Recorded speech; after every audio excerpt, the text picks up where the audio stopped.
Hi guys! Hi everyone! Good afternoon. So magandang tanghali guys.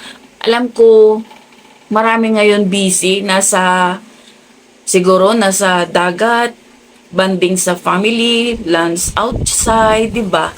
So syempre family day today kasi Sunday. So have a blessed Sunday sa lahat.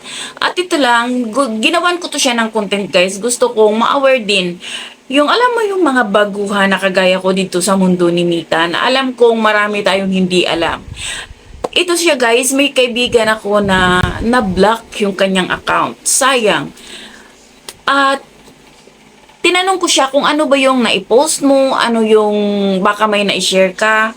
Kasi guys, dito ha, sa mundo ni Mita, sobrang stricto, sobrang ang daming hindi natin pwedeng gawin, na bawal yung mag-comment ka ng harsh, bawal yung mag-share ka ng video ng iba, content creator, at di mo alam kung yun ay may violation, madadamay ka. At ito pa, kasi ngayon panahon merong bagyo, 'di ba? So meron tayong mga na-share na alam mo yung tao na nakahawak sa puno na parang ang lakas-lakas ng baha, may bata ba doon na hindi siya magandang tingnan, bawal pala yun siya. At alam natin na maraming nagpo-post kasi nga syempre mag-viral na nga naman talaga. Pero yun nga lang, bawal talaga siya yung mga aso na parang nalulunod na o ganyan na binibigyan, bawal pala siya. So sabi ko sa kanya, baka yun ang nagawa mo, baka yun nag-post ka kasi marami ngayon nasa social media, nasa FB, na ganong mga senaryo kasi nga may bagyo.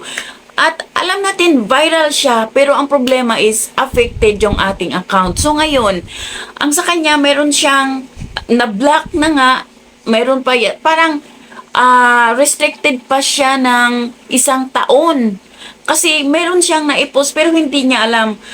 So kahit na nag-appeal man siya kay Mita, wala pa din kasi kapag nadaanan ni AI yung ating mga account na mayroon tayong mga na-post na i-share na hindi siya talaga pwede, lumabag tayo sa monetization policies ni Mita, so wala. Talagang siya mismo ibablock ka, magkaroon ka ng violation. So, malalang violation kasi 1 taon. At ngayon naman is na-block talaga yung kanyang account. So, guys, sa mga baguhan, mag-ingat at wag agad-agad mag-share, wag mag-comments ng kahit na alam mo yung may nag-post about politics, tapos nag-comments ka doon kasi nadadala ka sa emotion mo. Guys, wag na wag kasi mag-ingat tayo lalo pat naka-turn on na ang ating professional mode. So, mag-ingat at wag basta-basta mag-share, wag basta-basta ma-remix, wag basta-basta mag-comments kasi kawawa yung ating mga account.